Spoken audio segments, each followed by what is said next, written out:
பிரியமானவர்களே, ஆண்டவராகிய இயேசு கிறிஸ்துவின் நாமத்தினாலே உங்கள் யாவரையும் அன்போடு கூட நான் வாழ்த்துகிறேன்.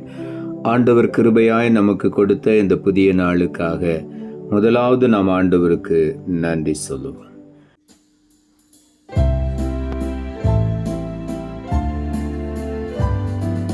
ஜெபத்தை கேட்கும் எங்கள் தேவா, ஜெபத்தின் வாஞ்சை தந்தருளும், ஜெபத்திலே தரித்திருந்து ஜெபத்தின் மேன்மை காணச் செய்யும். ஜெபமே ஜீவன், ஜெபம் ஜெயம், ஜீவியத்திற்கு இதுவே சட்டம். ஜெபமே ஜீவன், ஜெபம் ஜெயம், ஜீவியத்திற்கு இதுவே சட்டம். இந்த நாளுக்கு இந்த ஆண்டவர் கொடுக்கிற ஒரு வார்த்தை யோவான் எழுதின சுவிசேஷம் 14வது அதிகாரம் 14வது வசனம். யோவான் 14:14. என் நாமத்தினாலே நீங்கள் எதை கேட்டாலும் அதை நான் செய்வேன். இந்த காலை வேளையில் ஆண்டவருடைய வார்த்தை சொல்லுகிறது, ஆண்டவராகிய இயேசு கிறிஸ்துவின் நாமத்தினாலே நீங்கள் எதை கேட்டாலும், நாம் எதை கேட்டாலும் ஆண்டவர் அதை உங்களுக்கு செய்வேன் என்று இந்த காலை வேளையில வாக்கு பண்ணுகிறார். மார்க் எழுதின சுவிசேஷம் 11ஆம் அதிகாரம் 24வது வசனம் இப்படியாய் சொல்லுகிறது, நீங்கள் ஜெபம் பண்ணும்போது எவைகளை கேட்டுக்கொள்வீர்களோ அவைகளை பெற்றுக்கொள்வோம் என்று விசுவாசியுங்கள், அப்பொழுது அவைகள் உங்களுக்கு உண்டாகும் என்று சொல்லுகிறேன் என்று இங்கே ஆண்டவராகிய இயேசு சொல்லுகிறார். நீங்கள் ஜெபம் பண்ணும்போது எவைகளை கேட்டுக்கொள்வீர்களோ அவைகளை பெற்றுக்கொள்வோம் என்று விசுவாசியுங்கள். ஆண்டவருடைய சமூகத்தில் ஒரு விண்ணப்பத்தை நாம் கொண்டு வருகிறோம் என்றால், ஒரு காரியத்திற்காக ஜெபிக்க வருகிறோம் என்றால், நாம் கேட்டுக்கொள்வது எதுவோ அதை பெற்றுக்கொள்வோம் என்கிற விசுவாசத்தோடு நாம் வரும் பொழுது நிச்சயமாக அது நமக்கு உண்டாகும் என்று வேதம் சொல்லுகிறது. நம்முடைய விசுவாசமே உலகத்தை ஜெயிக்கிற ஜெயம் என்று வேதம் சொல்லுகிறது. நீ விசுவாசித்தால் தேவனுடைய மகிமையை காண்பாய் என்று ஆண்டவருடைய வார்த்தை சொல்லுகிறது. ஆகவே நாம் ஜெபிக்கும் பொழுது எதை கேட்டுக்கொள்வோம் என்று நாம் அறிந்திருக்கிறோம், அதை நாம் பெற்றுக்கொள்வோம் என்று விசுவாசத்தோடு கேட்கும் பொழுது அப்பொழுதே ஆண்டவர் நமக்கு அருளி செய்கிறார். ஆகவே அந்த விசுவாசத்தோடு இந்த காலை வேளையில எந்த பிரச்சனையா இருந்தாலும் ஆண்டவரை நோக்கி நான் ஜெபிக்கும் பொழுது நிச்சயமாய் இன்றைக்கு நான் பதிலை பெற்றுவிட்டு தான் போக போகிறேன். ஆண்டவருடைய சமூகத்தில் வந்துவிட்டு ஒருபோதும் நான் வெறுமையாய் போக போகிறதில்லை. அவர் தம்மிடத்தில் வருகிறவர்களை வெறுமையாய் அனுப்பிவிடவே மாட்டார். ஆகவே இந்த காலை வேளையில் இந்த விசுவாசம் நமக்குள்ளே இருக்க வேண்டும். நம்முடைய விசுவாசம் தான் நம்முடைய வாழ்க்கையில் அற்புதங்களை நாம் பெற்றுக்கொள்ள அது பெரிய ஒரு வழியா இருக்கிறது. ஆகவே இந்த காலை வேளையில நான் கேட்க போகிறேன், இதற்காக ஜெபிக்க போகிறேன் என்பது எனக்கு நன்றாக தெரியும்.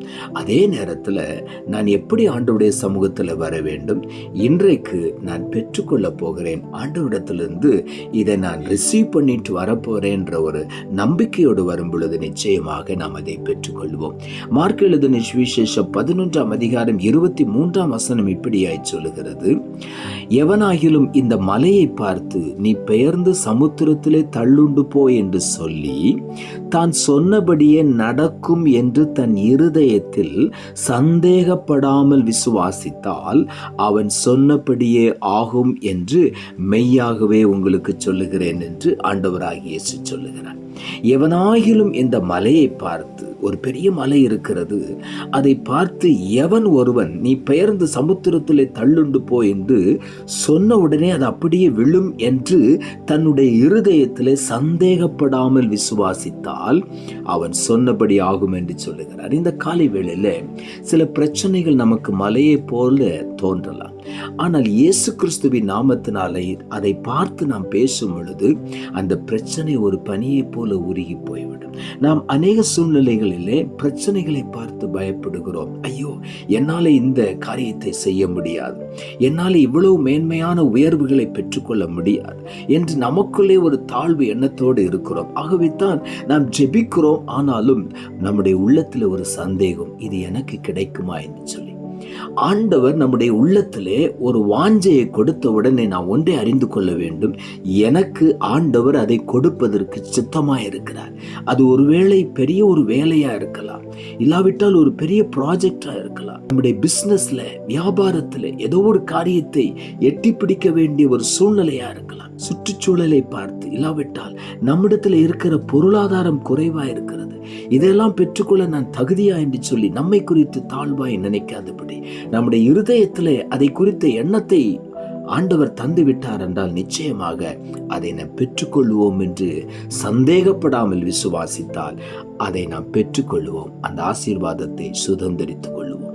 1 யோவான் 5ஆம் அதிகாரம் 14ஆம் வசனம் சொல்லுகிறது, நாம் எதையாகிலும் அவருடைய சித்தத்தின்படி கேட்டால் அவர் நமக்கு செவி கொடுக்கிறார் என்பதே அவரை பற்றி நாம் கொண்டிருக்கிற தைரியம்.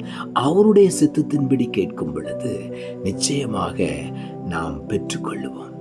சித்தத்தின்படி கேட்டால் அவர் நமக்கு செவி கொடுக்கிறார், அதுதான் அவரை பற்றி நாம் கொண்டிருக்கிற ஒரு தைரியம். அவருடைய சித்தத்தின்படி கேட்டால் அவர் நமக்கு செவி கொடுக்கிறார் என்பதே அவரை பற்றி நாம் கொண்டிருக்கிற தைரியம். நமக்கு ஒரு தைரியம் உண்டு. அவருடைய நாமத்தினாலே இன்றைக்கு நான் கேட்கிறதை நான் பெற்றுக்கொள்வேன். அவருடைய சித்தத்தின்படி கேட்கும் பொழுது, அவருடைய சித்தம் என்ன? நாம் எல்லா விதத்திலும் ஆசீர்வாதமாய் இருக்க வேண்டும் என்பது அவருடைய சித்தம். இஸ்ரவேலை ஆசீர்வதிப்பதே அவருடைய விருப்பம் என்று வேதம் சொல்லுகிறது.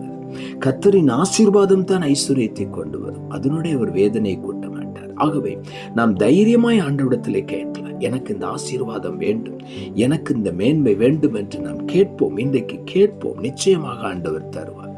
நாம் தைரியமாய் விசுவாசத்தோடு கேட்கும் பொழுது நாம் பெற்றுக்கொள்ளுகிறோம். நாம் மேன்மையாய் உயர்த்தப்பட வேண்டும் என்பது அவருடைய சித்தம். ஆண்டவர் சிறியவனை புழுதியிலிருந்து எடுத்து எளியவனை குப்பையிலிருந்து உயர்த்தி மேன்மைப்படுத்தி அழகு பார்க்கிற தேவன். ஆகவே அது அவருடைய சித்தம். மாத்திரமல்ல, நம்முடைய வாழ்க்கையில அவருடைய சித்தம் என்ன? எனக்கு சித்தம் உண்டு, நீ சுத்தமாக, நீ சுகமாக என்று ஆண்டவர் சொல்லுகிறார். ஆகவே நாம் சுகமாய் இருப்பது ஆண்டவருடைய சித்தம். இப்படி அநேக காரியங்கள் அவருடைய சித்தத்தின்படி நாம் கேட்கும் பொழுது நிச்சயமாய் நாம் பெற்றுக்கொள்கிறோம்.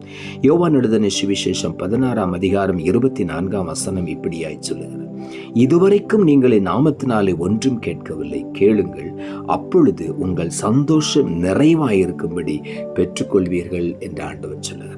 இந்த காலை வேளையில ஆண்டவரிடத்தில் விசுவாசத்தோடு நாம் கேட்போம், நிச்சயமாக பெற்றுக்கொள்ளும். இதுவரை நீங்க கேட்கலன்னு ஆண்டவர் சொல்றாரு, இன்றைக்கு கேளுங்கள், உங்கள் சந்தோஷம் நிறைவாகும்படி பெற்றுக்கொள்வீர்கள். ஆண்டவருடைய விருப்பம் என்ன? நம்முடைய சந்தோஷம் நிறைவாக வேண்டும்.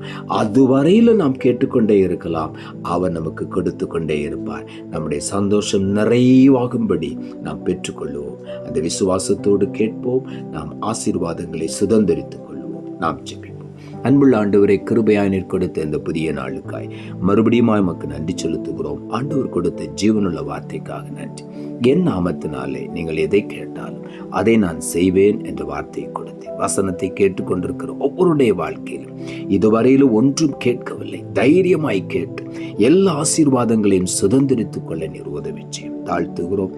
இரட்சகர் இயேசுவின் நாமத்தில் ஜெபிக்கிறோம் நல்ல பிதாவே, ஆமென்.